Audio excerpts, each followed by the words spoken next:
know where the Holy Flame and Frostbrand, Gronk slaying, Vorpal Hammer, wounding and returning and shooting lightning out of your bum is? Hello friends, my name is Celis and welcome to another episode of Planescape Torment. Last time we were still in the mortuary and we finished talking to Dayanara. Let's see where this one goes. Alright, let us resume. I feel stronger. Ah, that's right, I leveled up. How do I level up? Ah! There we go. Time to level up. Nice. Well, obviously we're gonna make our intelligence go up because we want that to be a nice even number. And then next we'll work on our charisma. I'll leave the corpse alone. What is this rotting vision I see before me? Oh, Morts. The northwest room of the first floor of the mortuary. Are we on the first floor right now? Yes. It's over by Dayanara. Is it in the corner over here? Ah! That sound scared me.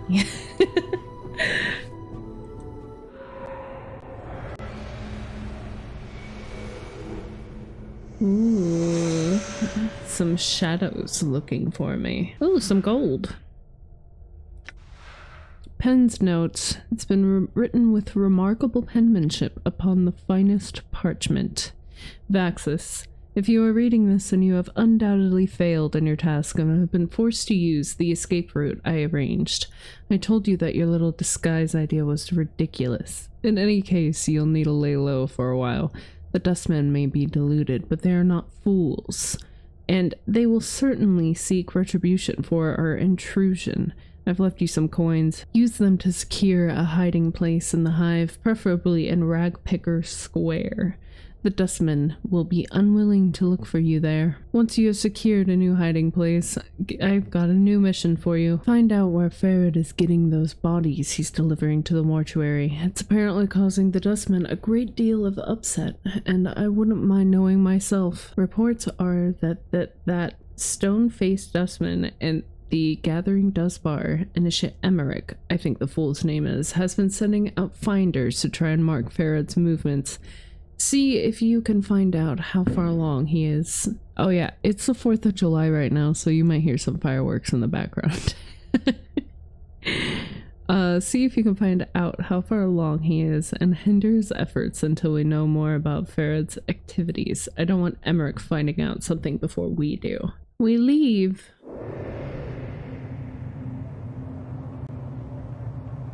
Sigil.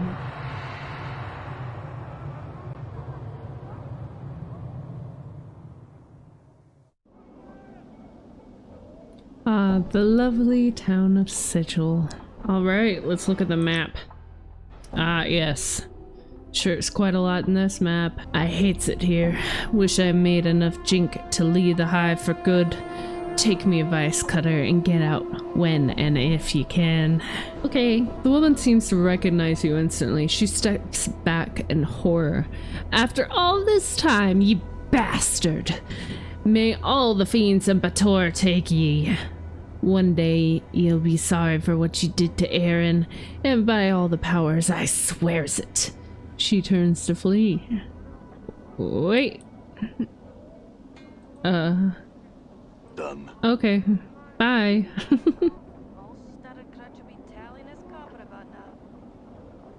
I heard someone I remember. I've never seen something so ugly I've not.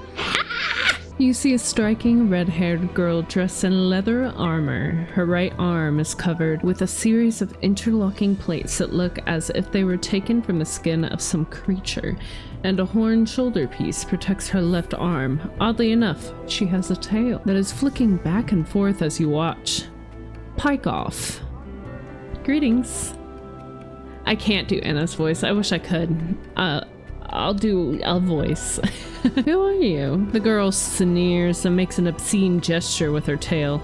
Pike off, you clueless sod. Watch your mouth, girl. I am not in the mood. Now answer my question. Who are you? Bar that, I have nothing more to say to you. Burk. Get. You better watch your tongue, girl, or it's coming off. You better remember that if we speak again. I pike off to wherever you came from then. I know deaders today said walking ones looks like. Well, what is it? I can't help but to notice You have a tail. Do I now? The girl looks at her tail. So I do. And here I was thinking that it was a trick of me eye. My, aren't you a sharp cutter? She bares her teeth. Why don't you piss off to wherever hole you crawled out of and leave me be? Me nor my tail is for trade, Jig. Right, I was just curious. It's just as well neither you or your tail are for sale. You couldn't squeak out a living with them anyway. What are you about, you blighter? Say it again. He said, and I disagree, that you couldn't make a living selling yourself. What's all this now? You be playing stern hardhead, friendly hardhead with me? She sneers. Pike off, you lecherous filth. Not yet, I have some other questions. And what is it you want? I'm still curious. Why do you have a tail? The girl's eyes narrow to slits. Are you daft? Can it be you're dumber than stone, or mayhap you're the power of ignorance? May the Dabus brick you over and make you a street. What? She's a tiefling, chief. They got some demon's blood in them, and that makes them paranoid and defensive. Nice tail, though. Shame it's plastered on such an ugly body. Whoa now. You better latch your bone box, you foul-mouthed mimir, before I splits it from your jaw, Jig. Why don't you try to split my jaw, chit? All I'm hearing is a lot of chatter from some hive trash. Throw a punch. I dare ya. I'll bite your legs off. Enough. Aye, that's right. Leash your Mimir, Tard, or I'll bury him with his body, Jig. Mimir? What are you talking about? Aye, Mimir. What? The gulf between your ears so wide, me words echo? Egypt still haven't answered my question. What's a Mimir? Mimir's a talking encyclopedia. That's me, Chief. She glances at Mort, then you, then sneers. I guess I know which of you has the brains, eh? Can you tell me where I am? You're lost, but you're about to find trouble. Make yourself lost someone else, bubber. Looking for someone named Theron. Do you know where I can find him? I might say more if you sweeten the question, aye? She clicks her tongue and rubs two fingers together. Jink jink, aye? Jink jink. She means money. Oh. Aye. She glances at Mort, then shrugs. What the school said. Hard coin. I doubt you have anything I want to hear, but try me, and I'll decide whether it's worth it. Bar that. I have nothing more to say to you, Burke. Get. Alright. How much? How much is it to you now, eh? She studies you, then folds her arms. Come on. I haven't got all day, I haven't. Turn on the charm. How about 10? Your information's good enough. Could be more. Aye, alright then. She pockets some money. It's gone so quickly, you have no idea where it vanished to. Look for him in the alley, spy a word from the mortuary. That's to the south and the west of the mortuary, aye? Looks like the Dusty's lost one of the deaders. We got some thugs. There's a harlot. You see a tired-looking woman dressed in a tight leather bodice and leggings. The odor of her cheap perfume surrounds her like a cloud, and her face is covered with a mask of crude makeup. She smiles as she sees you. Why don't you stay and chat with me a bit, love? Greetings. The woman looks coyly at you. Now you look to be a blood who's lost something. Mayhap I can help you find it, Cutter. She smiles slightly. Oh? What good fortune. We probably lost what we're looking for back at your kit, miss. Actually, I'm missing a journal. Huh? She seems confused. What are you about? Forget the journal. Maybe you can help me find what I'm really missing. Her tone becomes businesslike. I love to know there's a matter of a finder's fee. I see. How much? Some coppers for a glance at what you're missing, and 10 coppers to actually find what you're missing. I think you found what you're looking for. Come along then, love. I'll follow her. That's it then, Cutter. I have some questions for you. Well, now that I can concentrate. The woman frowns. I'm not a tout. She frowns and rubs two fingers together. Unless you got some jink to pay for my time. I'm just gonna leave. Yeah, lass, when you get tired of losing things and need to find some things, love, you come see me. I'll keep that in mind. Farewell. Can you spare me some jink? It's been a long time, as. Well, I suppose it can't hurt. The woman breaks in. It's twice as much for the cost of a Mimir or any other degenerate. I don't even have enough money. Don't sweat it, Mort. From the looks of her, I'm probably saving you from dying twice. May a pox shrivel your innards. You have the stink of and fashion sense of a goat herd, and you're twice as ugly. Taunts, all right.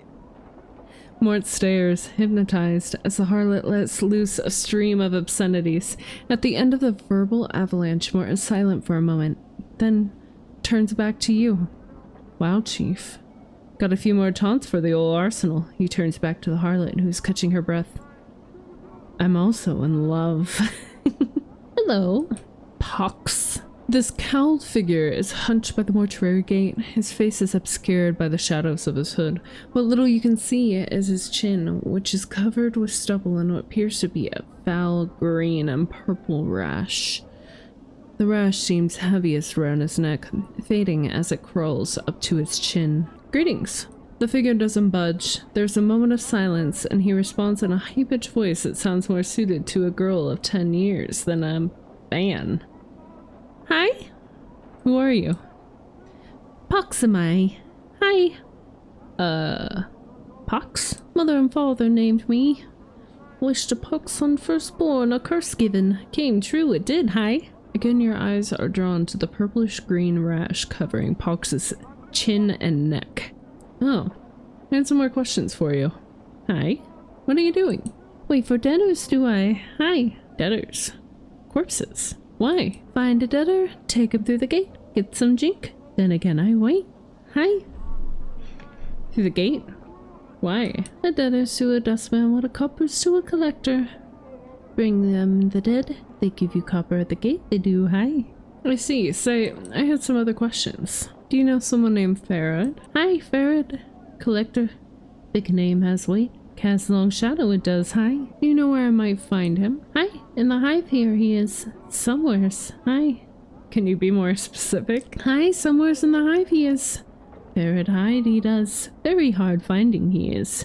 Not worth finding he is. Not worth finding? What do you mean? Hi, many hates him. Other collectors even. Sharegrave hates him. Not like Farad at all. Hi, Sharegrave. Hi, Sharegrave, big name, carry weight, cast long shadow he does. Tell Pox what to do he does. Would your boss, the Sharegrave, know where Farad is? Updated my journal. Hi, Sharegrave knows darks. He does. No Farad a hiding he does. Sharegrave in Ravpicker Square, many blocks west of here, hi. Say Sharegrave that Pox send you. Tell him Sharegrave become share copper with Pox he will. Hi. Alright, sorry to disturb you, Pox. Excuse me while I just try to clear some of the black spots on the map, because it's going to bother me. Don't worry, I'll cut this out. Bane the Sinner. You see a heavy-set man with sharp features and a pained expression. Despite his huge frame, however, he has an effeminate look about him, and unlike the other residents you've seen, he looks to have bathed recently. As you approach, he looks up hopefully and calls out in a high voice, "Craddock? Good sir?" What? His hopeful expression dies as he studies your face. "1,000 apologies, good sir, if I have given offense." He gives a slight bow. "I am called Bane the Sender, third child of Bane the Sender. I am one of the many runners in the employ of the House of Senders." I don't plan on being a jerk, but whoops, I didn't mean to click that. That's okay. "But a moment of your time, good sir. I am in search of an overseer, Craddock, who is sent to be found in the hive, but alas, he eludes me. Have you heard of such a man?" "No." Bane gives a deep sigh. "I am bound to deliver a message to him, and as yet, fortune has chosen not to favor me." "I could help you. If I come across the man, I could pass along your message." Bane's face lights up like a lantern. "Oh, fortunate day for Bane and the House of Senders. Any assistance you could provide would be most welcome. If you can find this Craddock and pass along a message, I shall see to it that you are paid for your troubles." "Alright, what's the message?" Bane recites the message, and almost like a mantra. "The shipment must be incursed by the 3rd day, or there will be a penalty." Bane frowns. "I am told that Craddock will know of the shipment to which the message pertains." "If I see Craddock, I will pass along the message. Is there anything you could tell me about him that before I go that might help me find him?" "He is said to be a giant of a man, stern of features, that he is an overseer in one of the hive marketplaces. Alas, I know little else than that, good sir." "I see. That's enough to go on for now. Bane bows. Thank you, sir. Should fortune favor you, and you are able to bear the message to 𝐏𝐿𝐿, be so kind to return and tell me of it. I will see your efforts are rewarded. Very well. Farewell, Bane. Quentin. The man before you looks to be middle of height and years. He is stout with a thick bullish neck, and his shoulders are hunched as if great weight was pressing upon them. He wears an impatient look as he stares at the black monolith in front of him. Greetings. The man throws you a glance. There's room, Cutter. No need to ask my leave to stand here. Actually, I wanted to know what this monolith was. It's a tombstone for the plains. He scoffs. Graveyards of names are scratched onto that rock. Can only hope my name's the one that'll split this stone in twain. He points at the base of the monolith. Quentin, right there. Hammered in just hard enough to send the damn thing crashing down. Tombstone for the plains. Aye. Quentin smiles ruefully. The Dusties scratch the names of the dead on this monument here. He gestures around him. And on the walls of this place. Not enough space by my reckoning, but no matter. They do their best. Can barely read half the names. What are you doing here? Reading the new arrivals. Try to find a new one every day. Try and remember if I knew him, nothing more. The Dustmen record the names of all that have died on this monument? Aye, they scratch them on this rock. I don't know why they take the trouble to take accounting of the dead. The Dusties care more for the living. The living? Aye. You know about the Dustmen mourners that come to this place. They aren't mourning the dead, see, they're mourning the living. You can barely get a word in them edgewise without them asking you to mourn some poor living Burke for you. Why do they mourn the living? You got me there, Cutter? He shrugs. Might want to put the question to them. Seems to me that the dead are thrice worth the pity of any poor sod living in this pit. He nods at the monument. If a name on there is blessed in my book, it is. Ever know anybody who came back after their name was put on there? You mean come back from death? Quentin shakes his head. Not a one, Cutter. Everything that lives dies, and that's the way of things. He shrugs. Still, considering the plains go on forever and all, I suppose anything's possible. Oh, I'm done talking with Quentin. Elderly hive dweller. A sense of great loss hangs over this elderly woman like a dark cloak. As you watch her, a long, sad sigh escapes her lips. Greetings.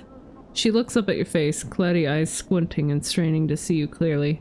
Forgive me, young Cutter, but I'm an old woman and I don't see too well. Do I know ye? No.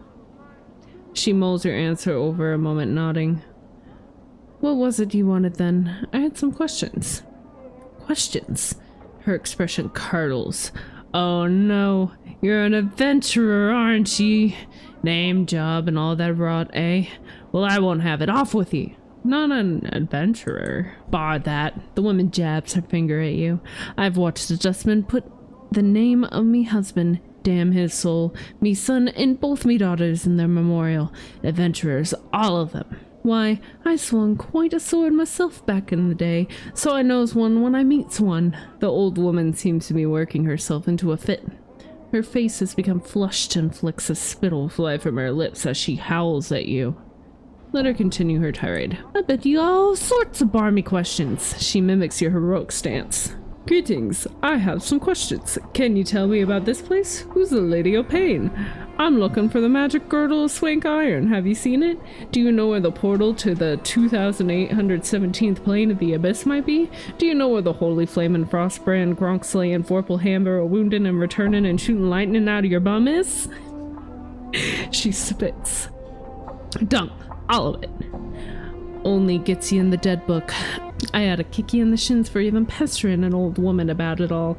Now, go away and leave me in peace. Sorry. This woman's face looks broken and she's covered in scars. They look like bite marks and fingernail cuts. She's cradling the shreds of several rags in her hands and is staring emptily at the wall of the monument, at the names there. Greetings. You get back. The woman's teeth peel back, displaying a row of black canines. What do you want of 𝐓𝐻𝐿𝐿? What's the matter? What's wrong? Those 𝐓𝐻𝐂𝐀𝐏𝐿𝐿 Chaos men wrecked my cart, attacked me, and killed 3 of my sisters who tried to stop them. Not sisters anymore. Now there's nothing but names on this memorial wall. Chaos men? Chaos men, a faction, they says.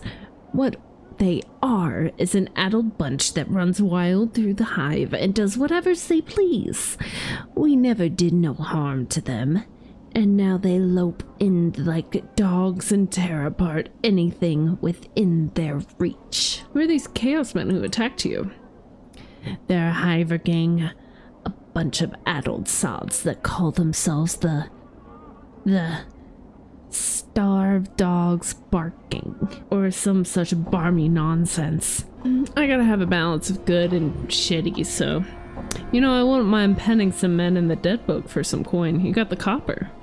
We'll talk terms. A copper earring in your purse if you pen 3 of those murdering sods in the dead book, Jig. I'll see to it that they're in the dead book. Can you tell me where they might be found? Go out to the south gate, spireward from here, then walk around the block until you comes to a place where men run in circles, howling at the sick sky.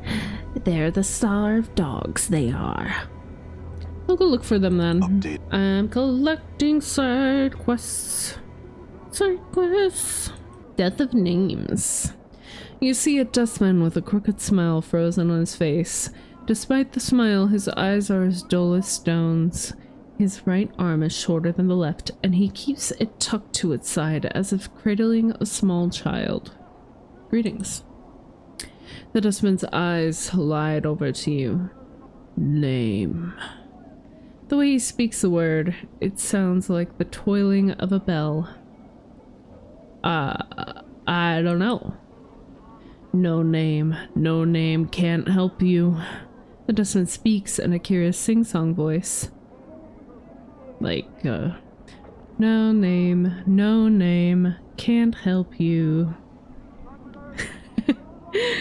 Need to give a name if you want to see where it's died. Updated my journal. Given a name when you're born, give it back when you need no more. Death of names, death of names. His eyes swim across the monolith, then the walls of the area. Buried many names here, Death of Names has. Tell me a name, I'll show its grave. Dianara. His eyes roll to the back of his head, then pop back. With a wild gleam, his eyes run across the wall of the monument, scanning the names at inhuman speed. He then points to a section of the wall. Buried. Examine the spot he's pointing at. Chiseled into the black stone in a tiny, cramped writing is the name you requested. It's almost lost beneath the sea of names around it. Ah! Hello? Stop running, please. Let me talk to you. You see a haggard woman wrapped in rags. Her hair is disheveled and dirty, and her complexion is extremely dark. Burns cover her arms, and her right hand is a fused lump of flesh. It looks melted, like wax exposed to a great heat. Greetings. Updated my journal. What is it you want me? The woman's accent is thick, and you are having difficulty making out what she is saying. You want me to leave? Not leaving the city, so I'm not. I can't. I tried. It's not a city, it's a prison. It's everywhere.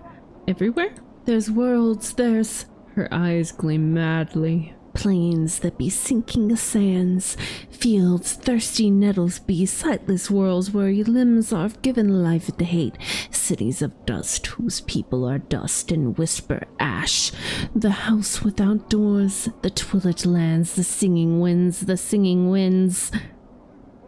She starts to sob quietly, but seems all out of tears, and shadows.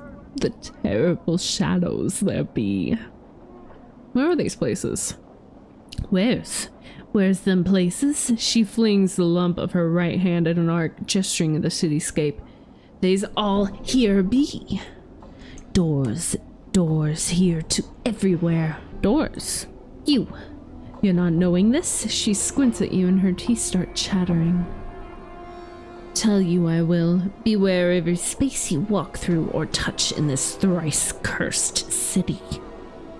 Doors, gates, arches, windows, picture frames, the open mouth of a statue, the spaces between shelves. Beware any space bounded on all sides. All of these doors to other places. What do you mean? Every door has a key, it does, and with this key, they show their true nature. An arch becomes a portal, a picture frame becomes a portal, a window becomes a portal, all eager to take you someplace else. They steal you away. She raises the lump of her right hand, and sometimes what's on the other side takes part of you as a tithe. What are these keys? The keys number as many as doors in the city. Every door, a key. Every key, a door. Her teeth start chattering again, as if she is cold. And a key is anything. It may be an emotion, an iron nail held between your second and fifth fingers. A thought 3 times, then thought once in reverse. Or it may be a glass rose. And these are all keys that open these doors? Updated my journal. Yes. But she starts chattering and she clenches her mouth closed and squints her eyes. Yes. Can't leave. Can't leave. How did you get here? Updated my journal. From... She seems to calm slightly, and her eyes take 1,000-league stare. Came from a place else from here, almost a life ago, hummed a tune by a glade with 2 dead trees that had fallen together. A brilliant door opened in the space between the crossed trees, showed me the city on the other side. I stepped through and ended here. Why can't you go back? Tried! She tries to sob again, but no tears come. Tried. All doors here lead to other places. She shudders and grips her melted right hand. Went through thrice 10 portals. Some a purpose, some an accident. None of them right. Can't find way back. There must be a portal that can take you back. Can't even leave here. The square. And there, the place of death behind the gate waits for me. She points at the mortuary behind the gate, then turns back to you, her face desperate. Can't go anywhere in this city. You can't go anywhere? What do you mean? Anything could be a door, any arch there, any door here could be a portal, and don't know the key could get sent to another horrible place. Her teeth start chattering again. Got to stay away from the closed spaces. All could be doors. Could have a key on me and not be knowing it. You're afraid to go through any door or arch because it might be a portal? She nods, her teeth chattering. How long have you been afraid of this? She squints. Since the last time I walked through the last portal of the place where my hand... She stops. Since me 10th turning. I'm in me 4th, 10th turning that now. Her teeth begin chattering again. 30 years? You haven't walked through any door in 30 years? Her vision seems to clear slightly. She looks up at you, her teeth still chattering. If you got here, then there must be a portal that can take you back. It's only a matter of finding it. She smiles. Her teeth aren't chattering because she is cold. They are moving around inside her mouth. Her gums twisting as the teeth shift about. They rise and recede as you watch, chattering as they rattle against each other. What? She hisses at you. Only takes one portal you steps through, an accident to drive the fear into you. I went through thrice 10, lost me hand, burned me flesh, and lost me sense. She looks at her feet. No more. No more. I'm sorry. If I can find some means to help you, I will. Farewell. I'm gonna help Ingress. I don't know how, though. Who are these? Oh, whoa. Well, the thugs are attacking me. Why?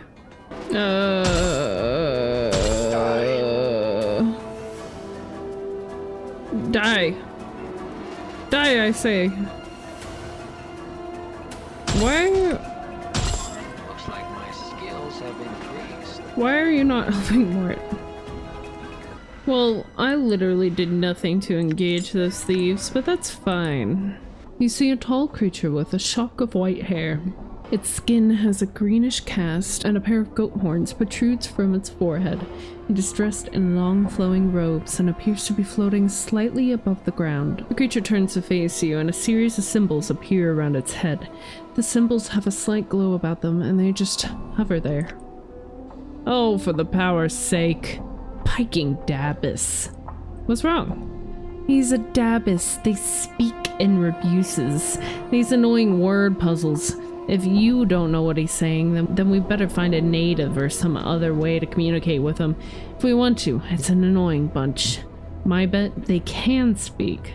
They would just rather piss everyone else off by trying to puzzle out what they're saying. What's a Dabus? Chant is their janitors for the Lady of Pain. They float around breaking, fixing, and patching up Sigil according to her whims. They're worse than corpse flies, Mort sighs. You can't swat them though, or the lady'll get upset. The Lady of Pain? She runs the city. You'll know if you see her. She's got these blades around her face. She's about the size of a giant, and she floats off the ground, just like these guys. Mort nods to the Dabus, who's looking at you both.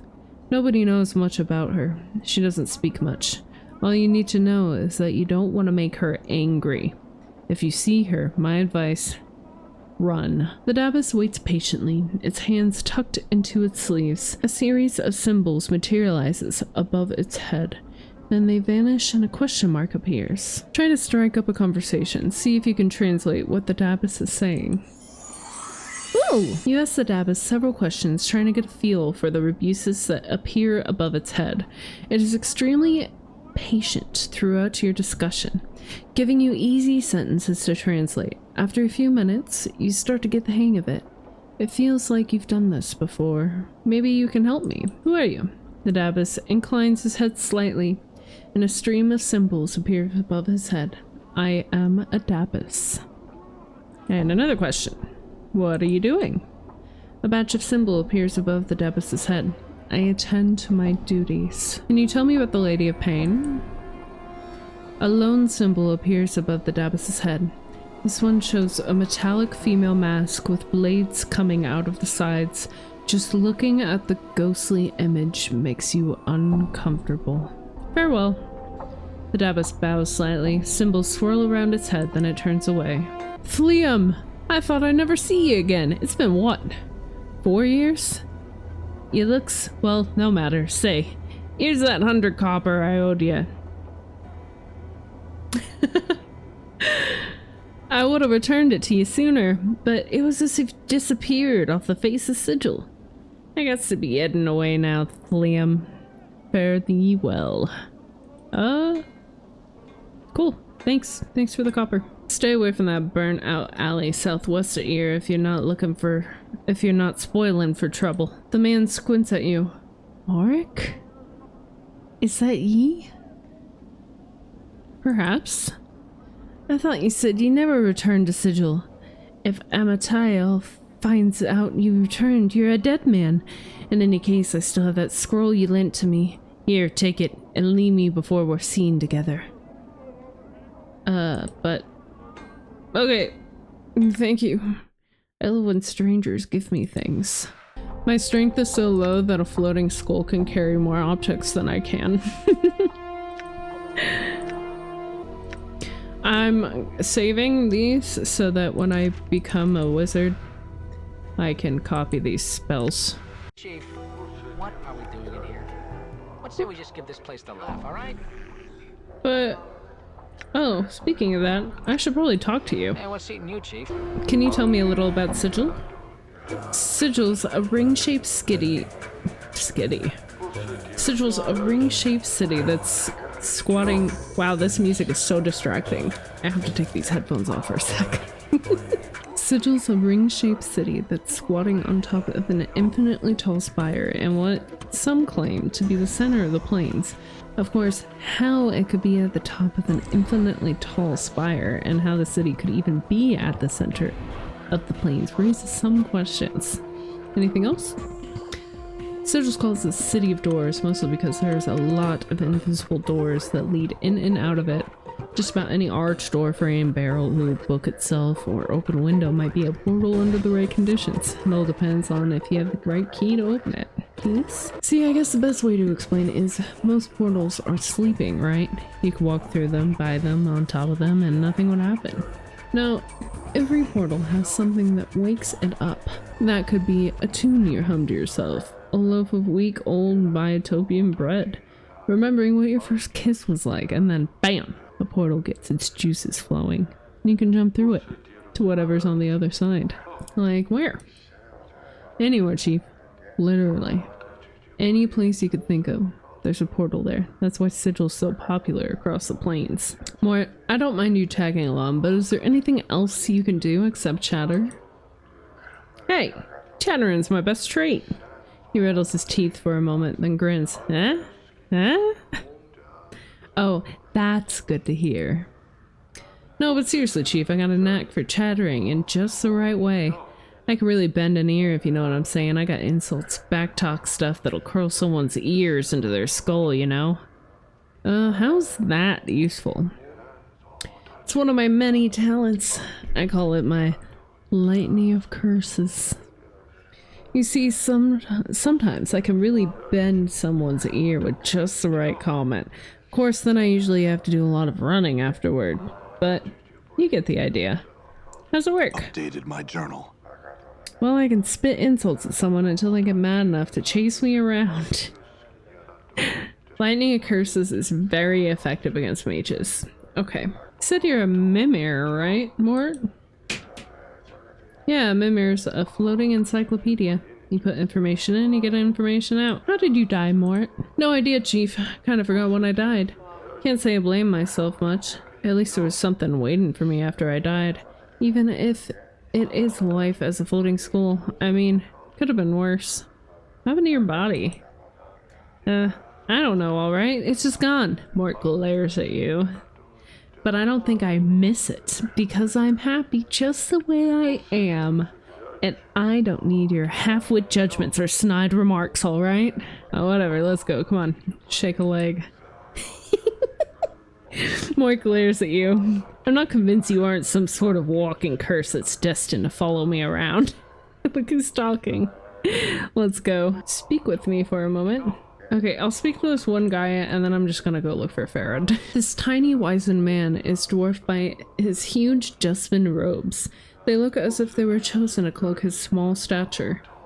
Although he looks to be in his late 90s, the man is extremely energetic. He fidgets continuously and his eyes dart around the bar like a bird's. The man's eyes gleam as he takes in your measure, and he gives you a slight nod in greeting. Hail and well met, traveler. You look like one is just getting their sigil legs about them. He trails off. Pardon me, have we met before? Your face seems familiar somehow. Possibly. Are you certain it was me? Maybe I was mistaken. Mortai shakes his head. Well, no matter, no matter. How is it that Mortai Grayson may help you? Do you seek? He clucks his tongue as he speaks. The contract, perhaps? Contract? A contract. Why, it is but a simple transaction. From the depths of his huge robe, Mortai pulls forth a dusty parchment and quill pen. I give you 50 commons. In return, after death, the Dustman faction may claim your remains. He smiles and clucks his tongue. What use will you have for them at that point anyway? Little does this guy know. When I die, I'm just gonna get back up. 50 coppers for my corpse? Very well, I'll sign.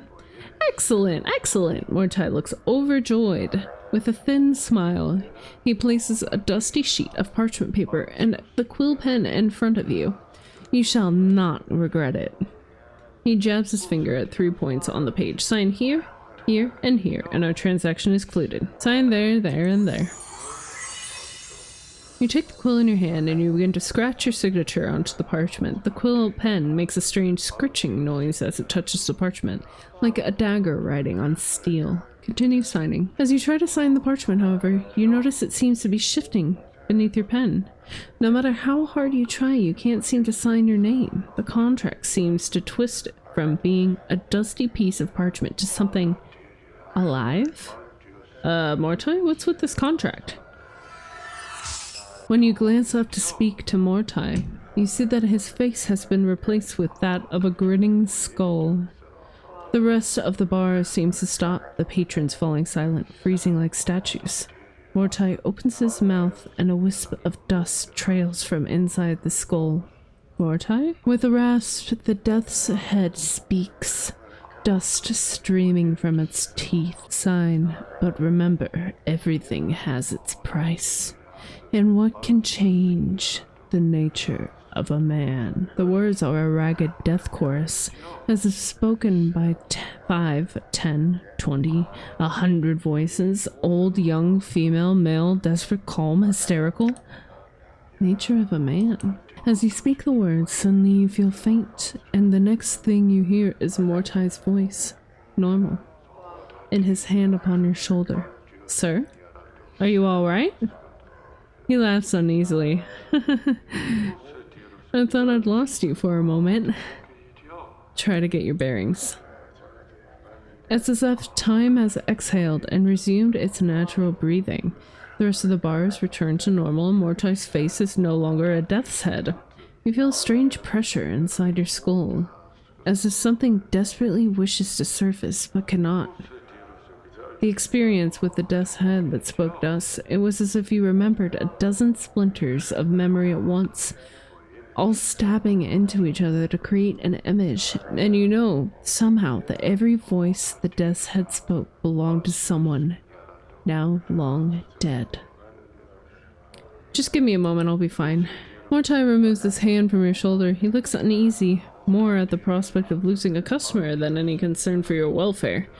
As you stare at the dusty parchment upon the table, you know for a fact that this is not the first time you have penned your name to a contract, and perhaps not the first time you have signed one such as this. Finish signing a contract. You scratch an X across the contract and the 3 places Mortai indicated.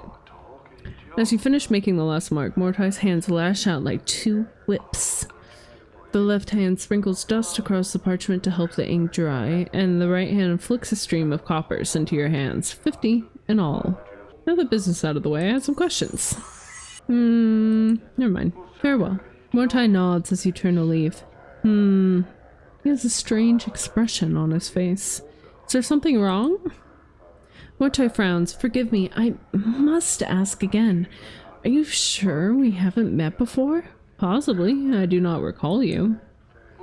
Mortai shakes his head. Well, no matter. Farewell, Mortai. Yes, farewell, farewell. Mortai studies you as you leave, and you hear him mutter under his breath. Something about that one. I'm gonna go look for Farad. Or Firin. Every inch of this man's skin is covered in a web of black lines. It's as if some artist chose to accentuate every crease in his flesh with a quill pen. The overall effect is such that even when his face shows no expression, he appears to be frowning. Greetings. This one has a name. This one is called Porphyrin. The man's voice is like a gong as he speaks.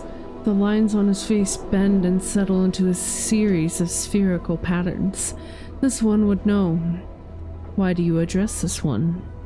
I wanted to, I mean, I didn't really want to know about the city. I just wanted to talk to you. You have a name, other people don't. This one would have you know. This one cannot answer your questions. The lines in his face twist into angles and split into a mess of scribbles. This one has only recently stepped foot into this place of walls. Alright then, but I have to ask you this. Why do those lines upon your face move? The lines show anger. Do you take offense? The lines slowly straighten, forming into gentle curves. No offense was meant. Will you accept the many apologies of this one? No offense taken. Why are you angry? This one tells of an event recent. Did you know this one was beset by 3? The 3 demanded an item of this one. This one feared an attack. What does this one do? This one surrendered the item. Well, you were right to be afraid. If there were 3, they might have killed you had you not given up the item. This one has been misunderstood. The lines of his face become angled, then smooth into curves again. This one did not fear being killed. This one feared killing the 3. Well, if you could have killed them, why did you let them rob you? This one walks the path of the warrior. Many weapons have walked with this one. The fist, the blade, the stave, the hatchet, the smiter. These tools are all known to this one. It's not much of an explanation. Again, if you're a warrior with that much training, why let them rob you? This one is forbidden to attack. The lines ripple across his face as he speaks. If this one had struck at the three in anger, the vow of nonviolence would be unmade. Vow of nonviolence? You're a warrior and a pacifist? This one is unfamiliar with your speech. What is this pacifist? Never mind. Why do you train so much if you're not permitted to attack another? This one is of the Order of 𝐓𝐻𝐿𝐷. We await the final days where all will be called to battle. The training and skills of this one, they are to be kept silent until then. In the meantime, you will let yourself be robbed in the street without defending yourself? This one will clarify the item is of value. The discipline of the 𝐓𝐻𝐿𝐷 is of greater value. Since you won't fight, any chance you could talk those thieves into returning your item? This one addresses the three thieves. What happens? The requests of this one are not met with scorn. The three will not return the item. Could go beat them like dogs and take back what they stole. This one must ask, would you bring violence to the three that have robbed this one? Well, if they aren't smart enough to hand it over when I ask, things could get ugly. The lines of the man's face form into a series of overlapping ellipses. If that is the message they understand, then that is how the message may be conveyed. Alright then, what's this item you've lost? The item is this, a rope of black and red prayer beads worn around the neck.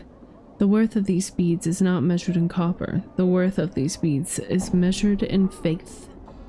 Alright then, I'll see if I can find this necklace. Do you know where these three thugs might be? This one knows that the angry words were traded and the item lost. By the bar that burns inside, three were outside the place dressed in black and red. Three robbers dressed in black and red outside a bar that burns on the inside. That can't be too hard to find. Farewell. Updated my journal. Psst. Hey you. Okay. Come here. What's up, Mar? Your first impression of Mar is that he needs a long bath, preferably away from any creature that has any sense of smell. You can almost see the stench waft from his body in a sinister yellow tendrils. He motioned towards you frantically in an effort to get you to come over and talk to him. Approach this person and hear what he has to say. A look of excitement crosses his face when you approach. Thank you for stopping. My name's Mar, and I have a favor to ask ye. 'Tis a matter of life or death. I must deliver this box, or it'd be me head for sure. 'Tis me bad luck that I twisted my leg somewhere fierce. So will you help me out by delivering this box for me? Sure. Mar takes out a small box from within the recesses of his ragged clothing. For the briefest moments, you see a look of regret come across his face. Then it is gone, as he looks at you and hands you the box. A slight shimmer surrounds the box as both of you and Mar touch it. A sigh of relief is heard as Mar releases the box into your care. What now? This be needing to be delivered to 𝐏𝐿𝐷. He can usually be found somewhere down the southeastern section of the Hive. Oh, and lest you tried to say I didn't warn you, whatever happens, don't open the box. And don't leave the Hive with that box. Now I'll be off with you. Updated my journal. Hee hee hee hee. I have a feeling I have been tricked. Can we save? It's got weird box. Open it. Ow. This doesn't seem to be going too bad. Sure. Hey, killed it. Nice. Rusted dagger.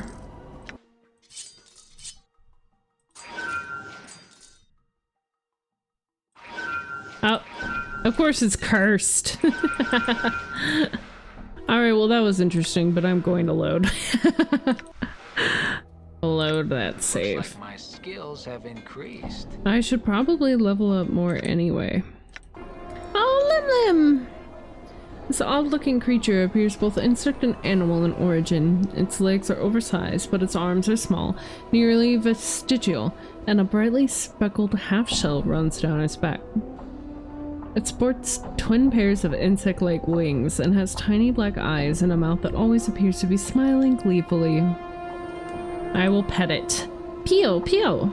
The limb bounces about merrily, its wings buzzing.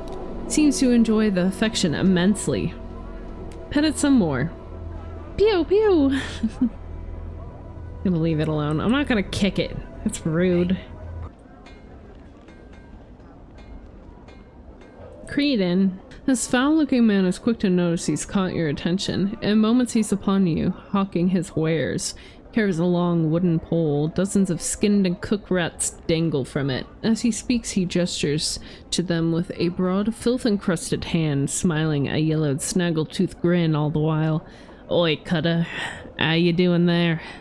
What sort of delicious ratsies is you interested in on this fine day? Examine the ratsies. Each rat has been skinned and gutted, their feet and tails removed. They dangle from the pole by hooks punched through their necks. As you examine the various manners in which they have been prepared, you realize their heads are slightly misshapen. A bulbous knot of bone protrudes from each cranium, covered in whorls that give it the appearance of brain tissue. Those are strange-looking rats. Ah, you got a keen eye there, Cutter. All I sell is brain vermin, I do. All I sell is brain vermin, I do. I'm sure you'll find they got a much richer flavor than your usual rat. Quite nice, really. He offers them to you once more, waving the pole before your face enticingly. The rats sway to and fro, hooked like tiny sides of beef. Brain vermin? Hi, Cutter. Brain vermin, foul creatures they are. Now your normal rats. They just eat stored goods and multiply, spread disease and all that. A nuisance, really, no more. Your cranium rat, though. Brain vermin, what I go after. They're just trouble. When you get more than a handful of the little pickers together, they start to get smart on you, and sometimes real smart. They become intelligent? Sure as I'm standing here before you, they do. If I ran across any more than 2 score of them, I'd flee for me case like that. He snaps to emphasize the point. I would. You get that many of them in a pack, why, they get smart as a man, they do. Go on. Here's my best advice for you, Cutter. If you're bent on catching brain vermin, stick to small packs, a dozen or so at most. But I tell you, he steps close, his breath fetid in your face, and speaks in a hushed tone. You run into any more than that, more than a couple dozen, you run like you're in the shadow of the lady. He backs away from you again. Why? What is there to fear? Sorcery, Cutter, sorcery. You get enough of those little fiends in a space, they gain all sorts of odd powers. Makes Basher's brain pour out his ears, they will. Downright frightening. It's just wrong, I tell you. That's why Sigil's so eager to get rid of them. The bounty and all. Bounty? Someone pays for rats' tails? That's right, Cutter. There's a brick in the Office of Vermin and Disease Control. Name's a lord who pays a bounty on them. The copper or Ed or tail. It is, eh? But they gotta be brain vermin. They do, not just ordinary rats. Tell me about this Lort fellow. His name's Phineas. Phineas Lort. I think he was some sort of eye-up. He was put down by his rivals and struck a ear in the arse and a sigil. The Burke sight in there alone at night and day, it seems, waiting for folk to bring in tales and paying them the bounty. You know the best part? Poor sod must be allergic to rats, 'cause he's always got a huge rash going. Powers be praised, I ain't that fella. Put down, any idea what that would happen? Well, he's right chatty, he is. He'll rattle his bone box for hours, just how smart he is and the like. Mayhap that's got something to do with it. He shrugs. I understand. Another question. Where's the best place to catch rats? It's not easy to answer as it once was, Cutter. You see, the boogers have been getting scarce these days. I used to trap 'em easy in the darker streets and cellars, but I may have hunted 'em a tad too much. You may want to try Ragpicker Square.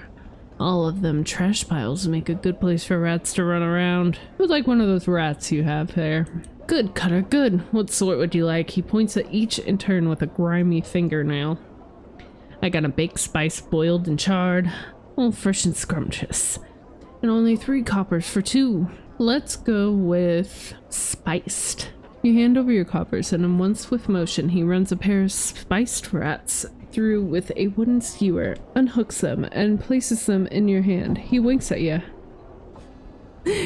Enjoy, Cutter. Eat the ratsy. The rat meat is aromatic and quite spicy, apparently marinated in some sort of herbal mixture before being cooked. It's a bit greasy and rather rich, tasting of some other meat you're sure you've had before. The man looks at you expectantly. Did you like? What's you like, another? Bye-bye. Where the hell is the bar?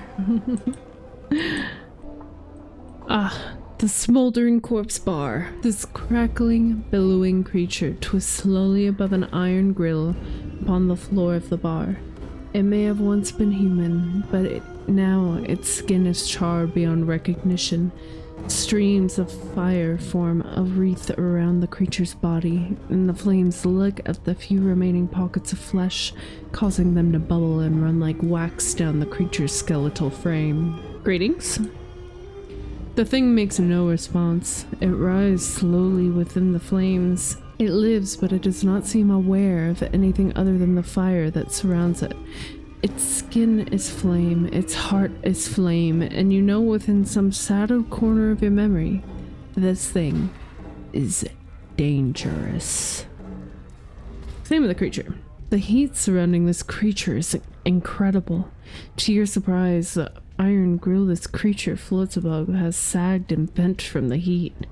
At first, you thought the heat came from the grill, but now you realize it emanates from the creature. As you watch flecks of ash drift from the writhing corpse and float slowly to the ceiling. Hello, Drusilla. This is a woman with fading bruises on her face and arms and a look of despairing longing in her sunken eyes. She might have been pretty once, but those days were long ago. She turns slowly to face you. Life pours into her features, and the spark of sardonic light that dances in her eyes now makes you wonder if your eyes were deceiving you. Welcome to the smoldering corpse, scarred man. Who are you?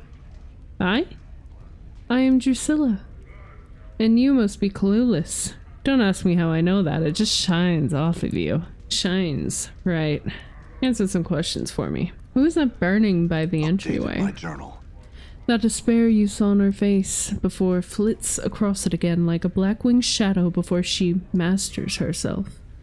That's Ignis, one of the greatest wizards to ever come out of the slummy excuse for a cesspool. They caught him and they opened a channel of the plane of fire through him, and now he's just a doorway for it. Keeping himself alive by the force of will alone. If someone could douse him for a few moments, it'd give him his life back again, but they don't make enough water to do that. What's your connection to him? Her voice practically throbs with a deep ache. I was Ignis's lover, and he, my beloved. He loved the flame more than me, and now he has become the flame. And because I love him, I love the flame. But that's all done with now. Now I wait for him to douse himself. I sell what little I have just so I can be near him. Dakon! The man before you is old. His dry yellow skin has the scars of one who has traveled everywhere and never rested long in any place once. His pinched face is inhumanely angular, and his ears sweep out from his skull, tapering to points. He wears a loose-fitting orange tunic, and a strange shimmering blade is strapped across his back. The blade looks to be a 2-pronged glaive, made of some metal whose surface swirls like a film of oil on a pond. Greetings. The man turns to you, his eyes like polished coal. He stares through you, and for a moment you wonder if he might be blind. The weapon suddenly turns a dead flat black, mirroring the man's eyes. Are you alright? Hail, traveler. He says nothing for a moment, merely searches your face with his eyes. His voice is quiet and somber, like a wind whispering through the branches of a great tree. Hail. Your eyes have the weight of one who has traveled far to be in this place. The man meets your gaze, his eyes burying into yours. His weapon drains of its black color, resuming the shimmering you noticed before you spoke to him. The man's gaze does not waver from yours. I am known as Dakon. The emphasis he places on the word known strikes you as odd yet familiar at the same time. You are not known to me. I do not know myself. That is for the best. In knowing yourself, there would be little in the plains left worth knowing. He falls silent for a moment, still studying you with his cold black eyes. I would know why you have come to this city. I'm looking for answers. I have many questions. Speak your questions. I will hear you. Your features are unfamiliar to me. What are you? 𝐏𝐋𝐀𝐍𝐓. 𝐏𝐿𝐶𝐶? 𝐏𝐿𝐶𝐶 is one of the people. One of the people? 𝐏𝐿𝐶𝐶. Yes, but what are the 𝐏𝐿𝐶𝐶 exactly? Dakon is silent for a moment, then speaks. Our history does not need to be made known to you. We would bleed to death on a time's blade before I recited a fraction of the histories of our people. I don't need to know your histories, but I would know of your people as they are now. Dakon is silent for a moment. Know this and accept it as an answer. We are the people who make our home upon the shifting plane of limbo. With a deft motion, Dakon slips the blade from his back and holds it before him. Wait and see what happens. There, we mold the matter of limbo with our minds. We forge cities with our thoughts. As you watch, a series of rippling waves of metal begin to roll forth from the center of the blade. The pitch and crest of the waves match the inflections in Dakon's voice. In its chaos we dwell, with only our knowing to preserve us. We are the 𝐏𝐋𝐶. What is that blade you have? It moved. It shifted in response to your voice. It is a 𝐏𝐋𝐀𝐍𝐋 blade. It is an object that lets others know the rank of the wielder. What rank does it signify? The blade is a symbol carried by the Zerth. A Zerth is one who knows the way of Zerthimon. In knowing the words of Zerthimon, they know themselves. Zerthimon? Zerthimon founded our race. He knew the 𝐏𝐋𝐶 before they knew themselves. He defined the people. He gave them one mind. You seem to place a special emphasis on knowing. What do you mean? All things, whether structures or flesh, their existence is defined by their knowing of themselves. And if a man does not know himself, when a mind does not know itself, it is flawed. When a mind is flawed, the man is flawed. When a man is flawed, that which he touches is flawed. Dakon pauses. It is said, what a flawed man sees, his hands make broken.